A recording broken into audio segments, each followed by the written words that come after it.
I was shocked as I looked at the scene before me, because the one just now was my son. I desperately tried to lift the cabinet and kept praying, hoping he was still alive. But the red liquid spilling out reminded me that he was already dead. When my husband came home, he was furious after hearing everything that had happened. He blamed me for not taking care of our son properly. His words pierced my heart like knives. We, who once loved each other, had now turned into enemies. I blamed myself for our son's death, and he too was tormented by the pain of losing his child. Every day, he would stare at our son's picture, and uncontrollable tears of sorrow would pour out. One day, while I was sorting through our son's things, someone knocked on the door. I opened it, and to my surprise, it was my husband. I was shocked, because he wasn't as cold and distant as usual. Instead, he was unusually gentle. I thought maybe he had forgiven me, and perhaps we could have another child. Then he said he had met my aunt on the street. They had a pleasant conversation. I was extremely shocked, because my aunt had passed away over 30 years ago.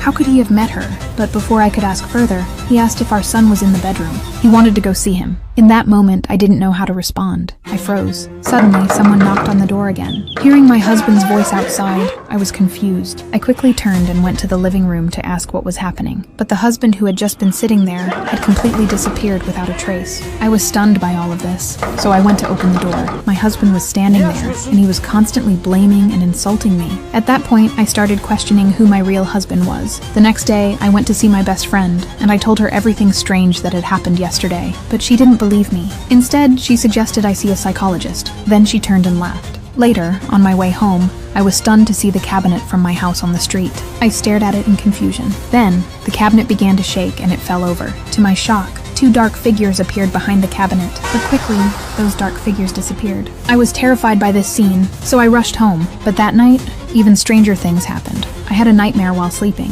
but when I woke up, I realized it wasn't a dream at all. A horrifying scene unfolded right before my eyes.